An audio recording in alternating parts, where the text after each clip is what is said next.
We are going to get started with the third session. In this time, we have Emilio and Alex who are going to talk about TDD, test-driven development with AI. So go ahead. Okay, good morning.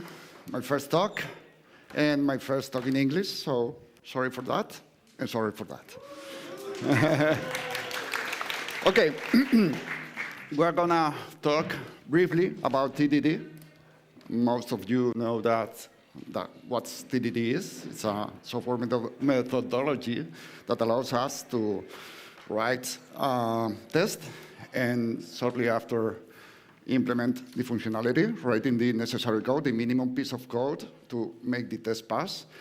And after that mess, we should tidy up the things, fix a bit our things, put things in order, clean the kitchen, and this is called refactor. Okay, we are going to talk about the past and the future. I'm the legacy code. I'm the elder.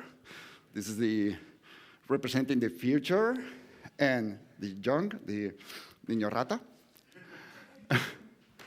But before that, we are having a bit of fun. We are making a game. So, rules. Which are the game's rules? We are gonna building something that we still don't know. We have a system. We are adding features. We are building upon that. We can only add features that are expected are like in a specification, no less, no more.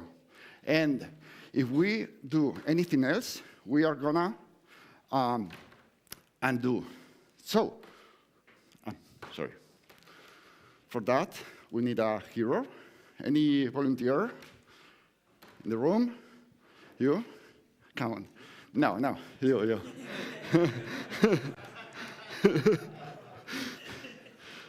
It's improvised. It's not scripted at all. Yeah. Guy, aren't you the tipo director? Aren't you? Are you?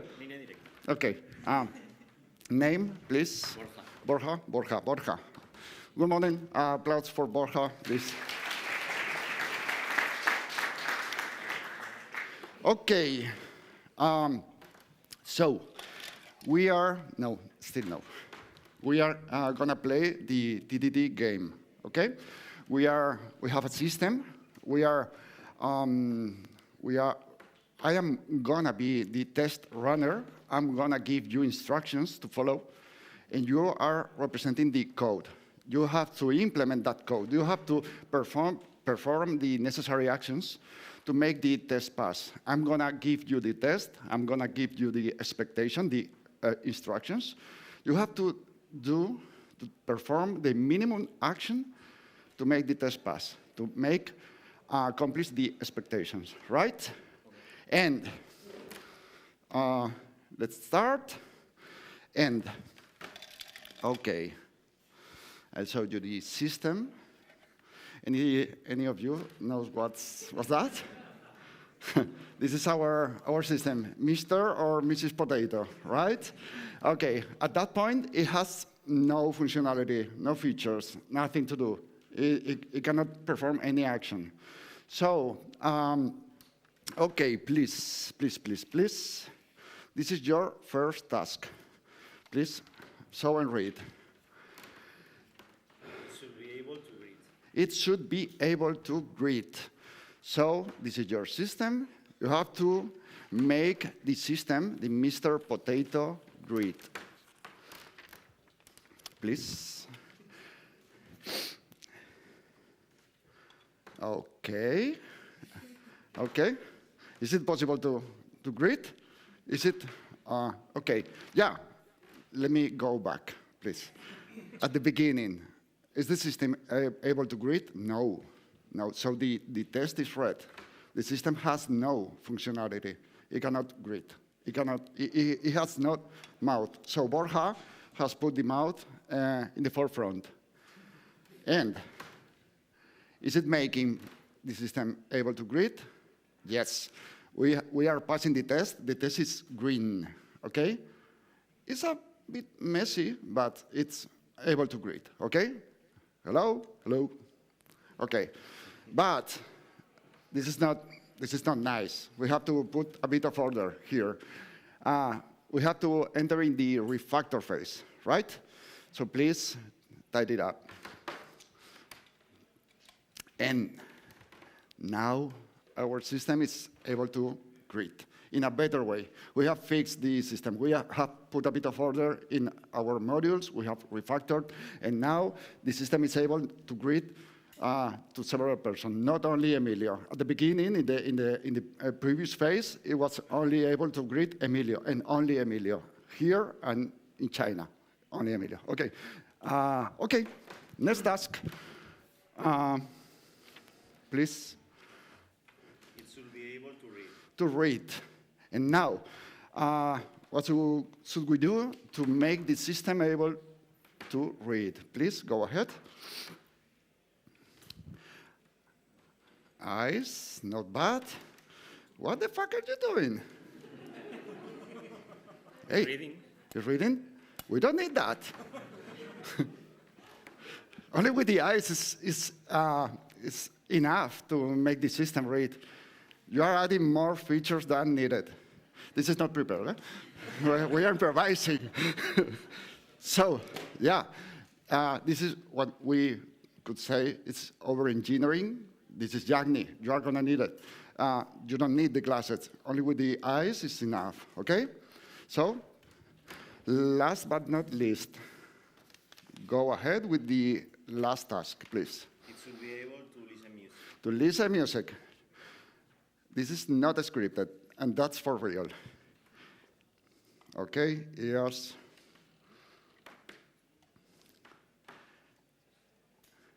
Is this enough for listening music? Should be. Or maybe. What the fuck are you doing? Didn't you learn anything from the previous test? Okay, okay, it's enough. Okay, only 1 year. Yeah, you're right. You're right. Even one eye. Okay. You're right. Thank you. And that was not prepared. Okay, that was the game. Thank you, Borja. A big applause for him.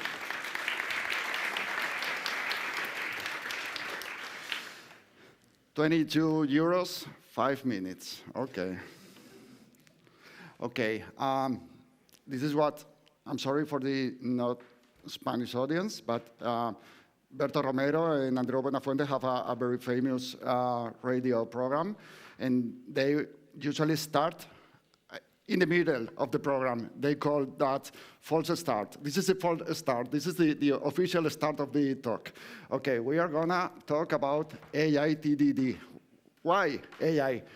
As I said, TDD is among us for 20, 30 years, and yeah, that methodology has given us, make us very, very confident while developing features, but things are going to change.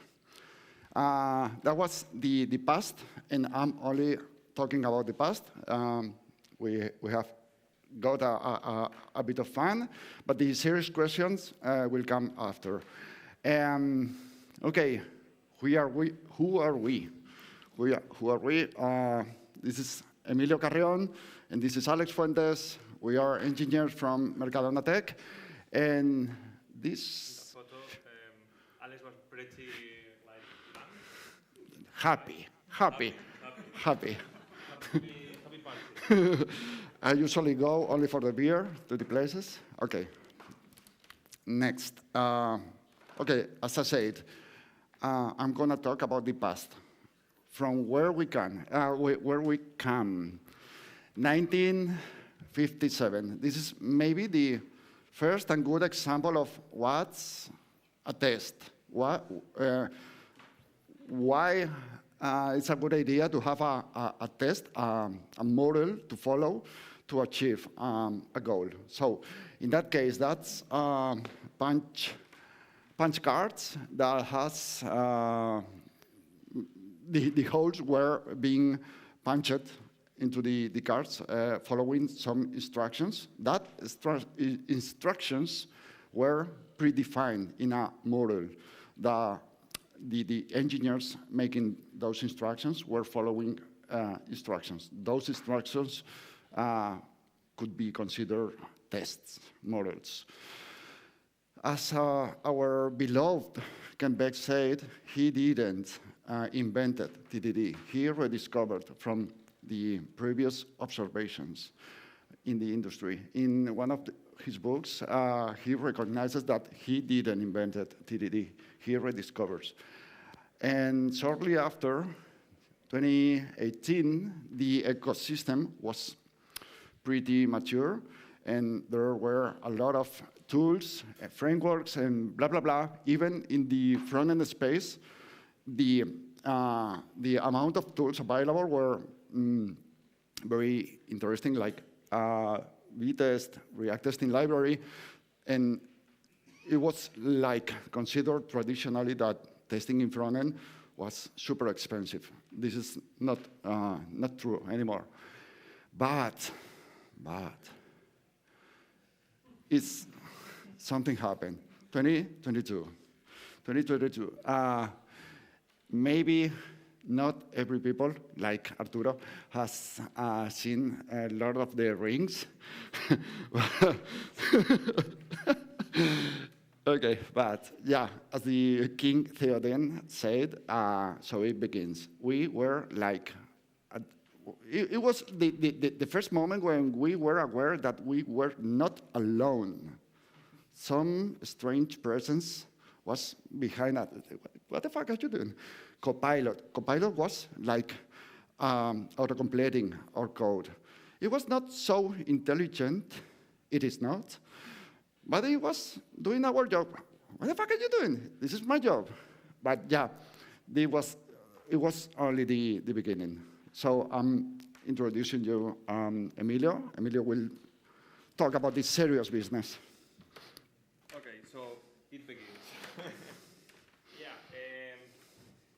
Let's start this part of the talk acknowledging that change has changed. Things have changed in the last couple of years. A lot of it in the last couple of months. So we have been talking about TDD a lot these past months, and the question that raises, of course, is that does TDD still holds when we are no longer the ones writing the code or the test or the software? So now we have Borja building the potato, but if an agent builds the potato, does TDD make sense? What's TDD after all? Well, that's the seed of a lot of questions we had in mind. What changed primarily? Before, we had longer cycle times. So cycle times, I mean TDD cycle times. So we implemented the test manually, put it in red, then we went to implement the code, put it in green, and then the refactor phase, and so on. Those cycles lasted around 10, 20, 30 minutes, depending on what you're implementing. But now we have little magicians inside our computer or in the cloud that implement code for us, so those cycles start to shrink, okay? So this and more of the things we have seen in the industry made us to have a lot of questions. This is my partner forehead, thinking really hard about TDD. You can see in his eyes. So, is this still TDD? Because if the agent implements the test, if the agent implements the code, if the agent afterwards refactors, is this TDD? What's TDD after all? Because we have test first. Test first is writing the test before the implementation. The agent can do that. TDD is more about behavior, focusing in what the software is meant to do, what has to accomplish. Can the agent do that, or is the human? No? Then, we are used to do really big baby steps when we go test by test by test. We put in the test in green, in red, then in green, and then refactor. But it's like a little step each time. Does this make sense with agents? Because if the agent just makes the implementation, could we just push the spec to the agent to write 12 tests, all in red, and then do the whole implementation to get all green? We don't know. We know, but that's the second part of the talk. Then, this not work. Okay. Then, as humans, are we still needed? That's a nervous laugh. Yeah, we have the fear of losing our jobs every 6 months. Maybe in 6 months we lose our job. If not, read this again in 6 months. But yeah, are we still needed inside the loop? With the loop, I mean in the TDD loop, right? Because we have the development loop, and TDD is like a part of that development. So, are we still needed in the loop? We should just delegate and hand off to the agents all the TDD work? We don't know. Well, we try some things, I'll tell you after. And then, of course, if there is still a programmer, are we going to lose our jobs in the last 6 months? If not, read this again in the next 6 months. But yeah, this is more a philosophical question, if the programmer is really needed. What's a programmer after all? If it's the person that writes code, we just discovered that code is not written by humans anymore in a lot of places. But software engineering, of course, is not just programming, it's a lot of things. And TDD has some part of those things, because TDD is not only just write coding. It's also take into account the behavior, take into account what you want to accomplish with software, and those are really big questions. So, I'm going to talk about our journey so far. We have adopted AI massively in the last 5-6 months, so we made a lot of changes, a lot of iterations in our workflow just recently, starting from January to now. And how we started? Well, in the past, we did code ourselves. That sounds so Jurassic, archaic, writing code manually. But yeah, we were humans, after all, alone in the TDD cycle. We did write test, we did write code, and we did refactor code. Then Copilot started. This happened several years ago, of course. We had the autocomplete. We maybe just write the test name, and the Copilot, whoop, there you have all the code. You have to take into account the behavior it has. It is asserting what it has to assert. But yeah, we did not write code anymore, at least part of the code, because you had autocomplete. Then we got agents, Cloud Code, Gemini CLI, Codex, QuickWen code, and things changed because we went more to write specifications, to write planning, to let agents implement those plans and those tests and that code, but we were just making sure that everything worked right. In this phase, we did a lot of human in the loop in the TDD cycle. We went test by test with the agent, making sure that each test is implemented right, it's put in green right. Then we committed every test with a human in front of the agent in all the cycle. And now we are shifting to a paradigm when the human is not showing the TDD loop, right? It is in the software loop, not in front of the machine, test by test, seeing the red, the green, and then refactor. It's like a layer above, orchestrating that group of agents implement that.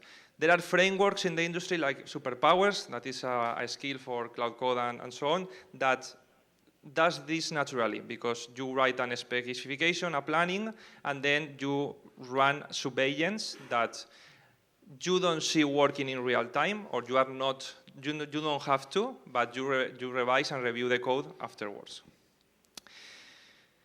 So, there are two ways of working that worked for us. All the suggestions I'm going to give you are things that worked for us. Maybe do not work for everybody. Maybe they are not the best way of doing it, and maybe we will change it in the future in a couple of months if another tool arises. But you have a flow where you have one agent, and you review, you do the spec, and you are more or less in the loop with that agent. You are seeing what it does, looking at the files it modifies. You are like a partner in the cycle. And that's very different when you have another kind of approach where you write a specification and planning and just delegate all to the agents to write everything in the flow. You go to take coffee for 40 minutes, you return and review, okay? It is not a surprise that this kind of workflow seems like a waterfall because it's like a waterfall. I think there was a talk before I didn't assist, but yeah, waterfalling seems to be the new agile. We went back again, but no, it's not the same as classic waterfalls, but yeah, we are more detached from the implementation phase, but not for the code. We are still seeing code, reviewing code, and in the planning phase, we are telling the agents how to structure, how to architecture that code. So we are inside the development loop, just not inside the TDD one. That is the implementation pure phase. So the spec is a new test, because in the spec, you write the behavior you desire to accomplish. You write what your software has to do. So that's the part of behavior of TDD that still remains. And the test is the new code. So the agent does this TDD cycle, but starting from the spec. So, questions for you. Is this what I described with sub-agents and orchestrating and so on, is it still TDD? Thumbs up if yes, thumbs up, thumbs down if not.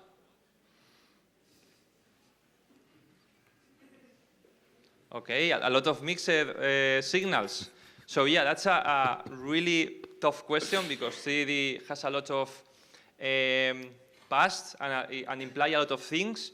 For us, yes, it's still some kind of TDD because for us, TDD always was thinking about behavior and not implementation, thinking about how to assert that a system behaves how we want, but without taking into account the implementation. The implementation was like the less important part. This continues to happen, but in the specification part, where you do not write tests, you write behavior. That's closely related to BDD. That is like an evolution of TDD. But yeah, for us, the philosophy and the soul of TDD still continues. Then, baby steps or other ones. We go test by test or everything at the same time. Thumbs up if you want baby steps. Thumbs down if you want all at once. Okay, a lot of thumbs up, so people continue want to do baby steps. This may seem controversial. Other ones with a disclaimer. We do implement in a TDD cycle a lot of tests at the same time in some cases, but those tests are not the whole software or the whole feature. They are like small slices of a feature. No? If you are writing a user story that takes into account a repository pattern, a use case, an endpoint, some kind of cron job, you do small slices, but we can be more relaxed about going from test to test or going to all tests at once. Okay? Frameworks like superpowers sometimes do all the tests at once and you have no control. So we just delegate that to the models. This is a work in progress, so we are just continuing experimenting with those kind of things. Not all of people in our teams do that. Not all of developments work the same way.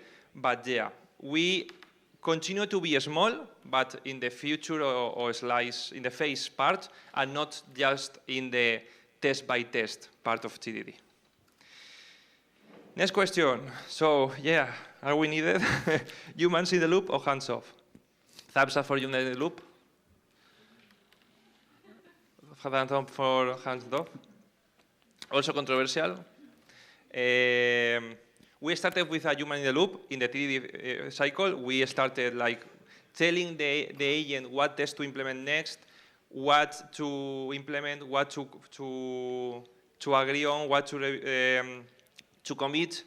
But little by little, we started to delegate that workflow to the agent. We are not in front of the agent telling him, I want this test, or I want this other test. Now I want you to implement in this layer. Now I want to commit.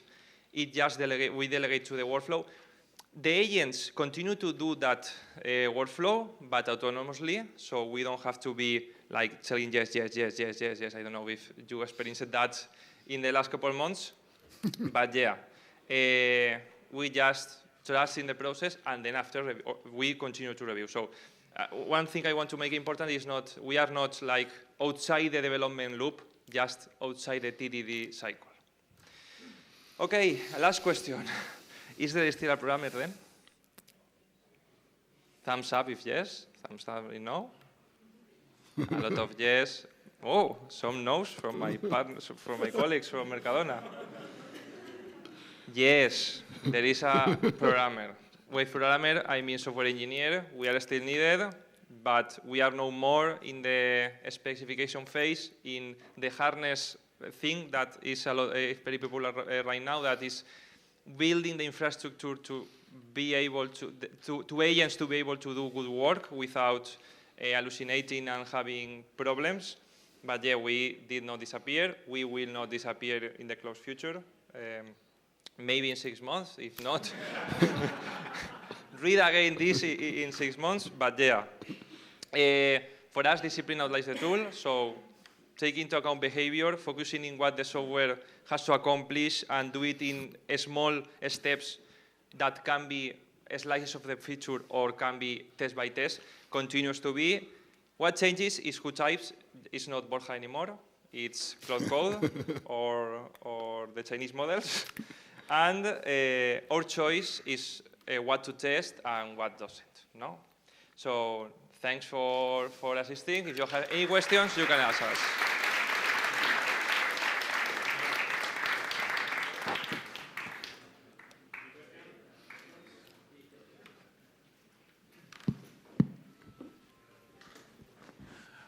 So I guess my question is, so you sort of explained the TDD cycle with AI agents, right? But you didn't talk about the refactoring phase. Mm-hmm. So do you see that the code base is degrading, the quality of the code is degrading over time? And well, does it affect the quality of the features? Yeah, really good question, because yeah, I can see the question, because if you delegate everything to the agents, yeah, the code base is going to degrade, because you are not making sure that some things are continuing to keep right. But if you do a small slices and more features, and you review afterwards, and you steer the agents, your code base do not degrade that way. Also, we, in the specification and plan phase, we plan with the agent how the thing is going to be implemented. So the final plan seems a lot like implementation. So you iterate with the agent, okay, I want a repository pattern. Okay, I want a new method instead of creating another repository. Those decisions are yours for now, are yours. Yeah, okay, I understand. Yeah. But the implementation phase is what is delegated. You are not in front of it while it tests things, it implements, but you are closely with him while planning those changes. Okay? Okay. Yeah, thank you.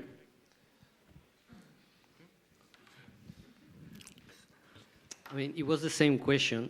Like, I implement the specs, it wrote the jerkin, it's implement the code, but then in the review phase, I have the problem because it's not doing it. I mean, I have to do it manually as always, so I cannot implement the full automate loop. Yeah. So, yeah.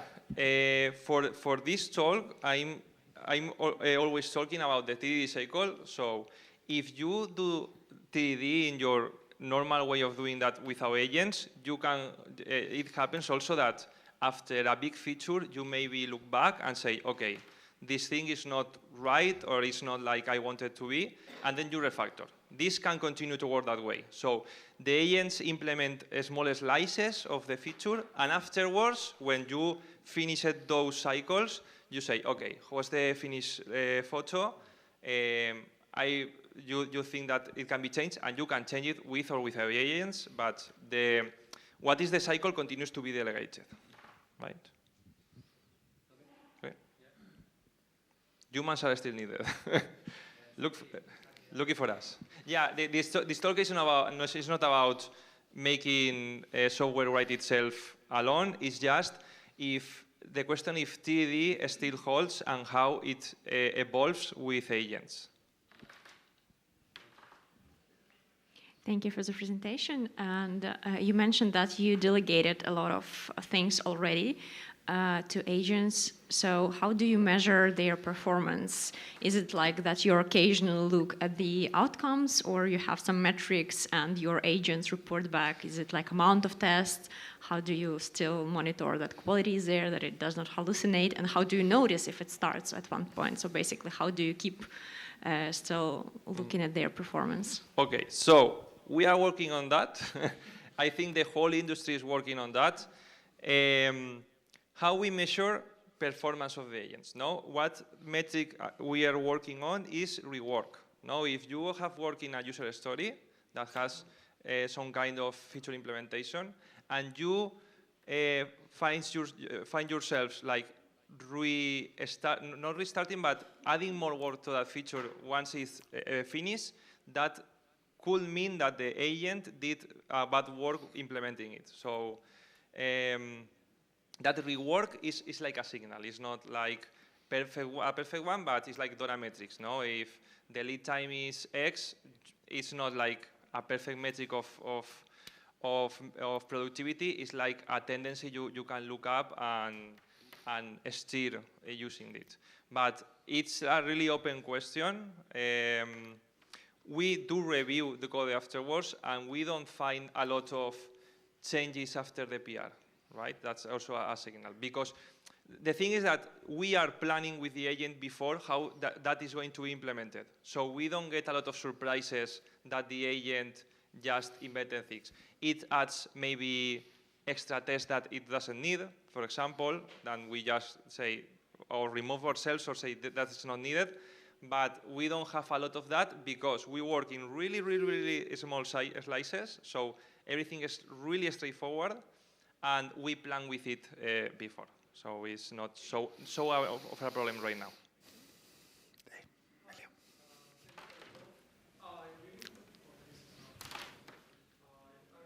Fishing.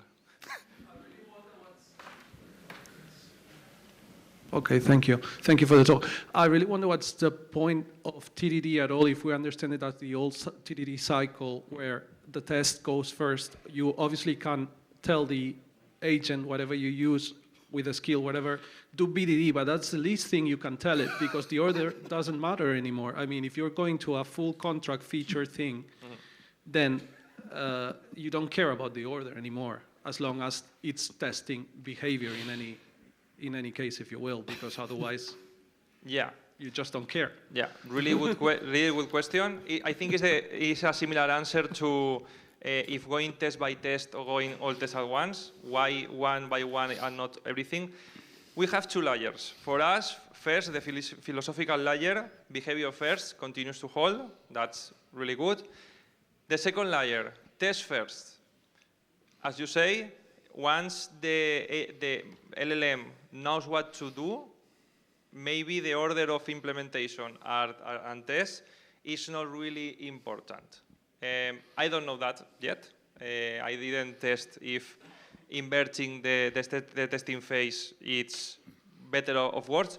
What the industry have seen that is a good indicator is that agents work better when they have something to verify with. So my work, how I know that what I just did is correct. I run a test. So test first sounds a good way of the agent checking how it's advancing in the process instead of writing everything at once and then verify. So tests are needed. The agents needed to know that they do the right thing. And for me, can be intuitive thinking that if it has the verification tools in the whole process instead of only at the end, it has the ability to fix itself through the process and not just at the end. But yeah, I don't know if it's more efficient or not. That's an open question. Hello. Hello. I have one question. How might this affect salaries in IT sector?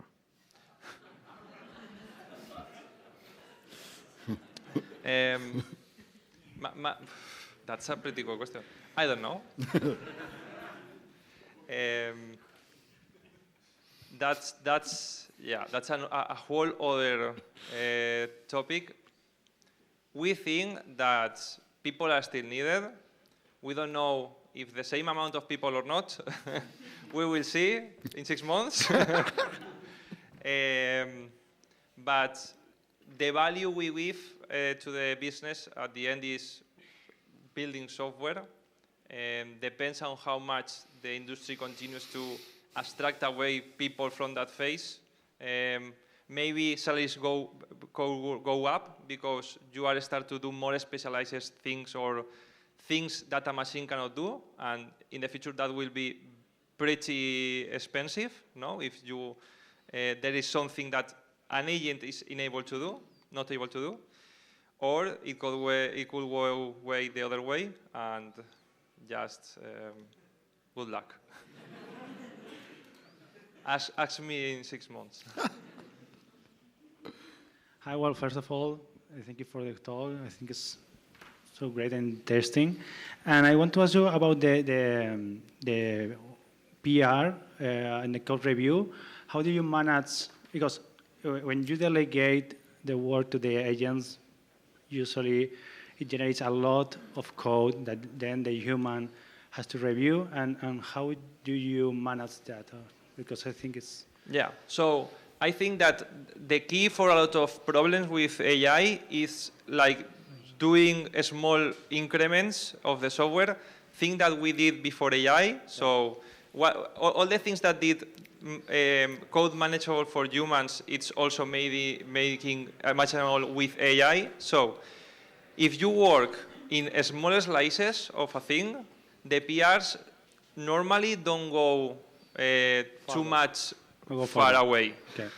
You always have that little things that it's not enough. Mm-hmm. What I've seen in the industry do for that is Spotify has like an agent platform. I think it's called Honk. Mm-hmm. What they do is that after the PR, they do a verification process that compares the user story with the code. Mm-hmm.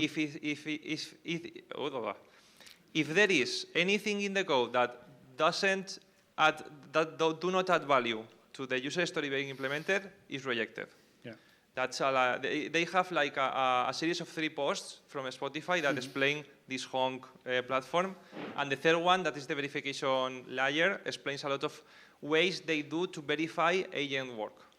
And what about the code quality? You have changed the criteria about the code quality, because in many of the papers or the things that the industry are talking about are related to the code generated by agents and the specs. Mm-hmm. But what do you think about create legacy code and bad code? Yeah. So about code quality, I think it's easiest to implement good quality in the static way of things with agents, because you are not...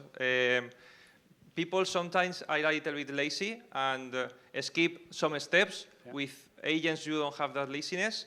That's for the static part of quality code. Then we have like technical depth or over-engineering or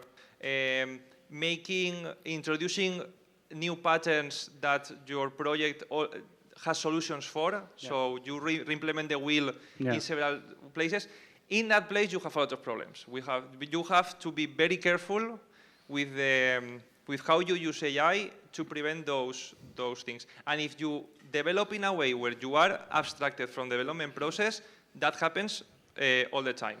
That's why we are in the loop nowadays. There are techniques like when an agent implements something new, you first make it research the project to look for existing solutions or for examples of that being implemented to replicate it. That works, but if you do not review it, it can put things that you don't want. Okay.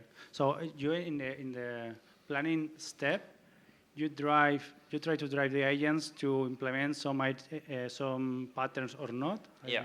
You drive the agent, right? Yeah. We decide how. That's why it's important that we are inside the loop, not in the TDD one. So our plans end looking a lot of like implementation. So adding a new method to a repository. That's a decision that you could do with a new repo or extending our existing one. That decision is from us. The agents can provide options, but you have to decide what is best for your product. Okay. And that is right now. We don't know it in the close future. No, I tell you, what are you doing? Yeah, we are studying a lot the AI, how to implement it. Yeah. We are not just in front of the computer while it is writing code and passing tests and creating the PR. We iterate a lot the plan. We use a lot a phrase, I know it in Spanish, but it's from Lincoln that says that if you have 10 hours to cut a tree, spend 8 hours like sharpening the axe and then 2 cutting the tree, instead of spend 10 hours cutting a tree with a dual axe. So this is the same. We spend a lot of time in the specification and planning phase, and then the consumption of tokens and time is smaller because the work is already done. Okay, thank you. Spam and phishing, be careful.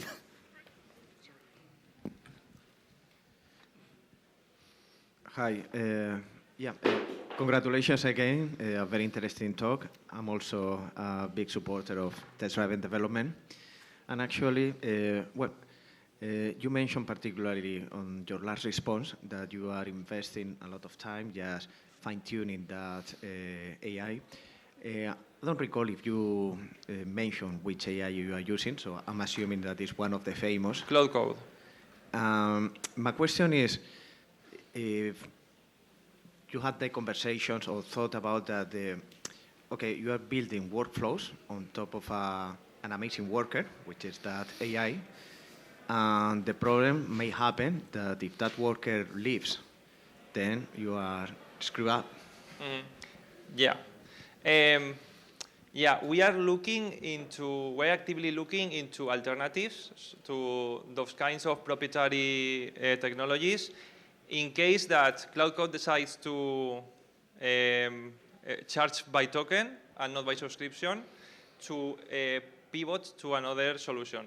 There are open source solutions, so you have the open models for QN, Minimax, and so on, and you have open source CLIs like OpenCode and PI that do work, because in my free time, in my personal projects, I use these kind of tools, and they are good enough to a lot of things. Maybe they are not the best. Maybe you have problems that require more intelligence or what we call the ability of the models. But yes, the industry is generating a lot of dependency on those tools that can give us problems in the future. And about the workflows, as you say, some workflows that work for an agent maybe do not work for another one. So as smarter the model, we find that you have to give it less instructions. So if you optimize for that kind of model, when you change to a dumber one, you will have to iterate again all those skills and procedures. Thank you. Last question? Anyone? No? Then thank you very much. Okay, well.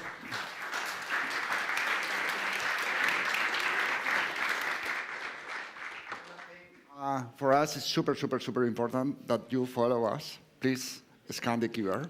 No? Please go ahead. Go ahead and do it. Thank you.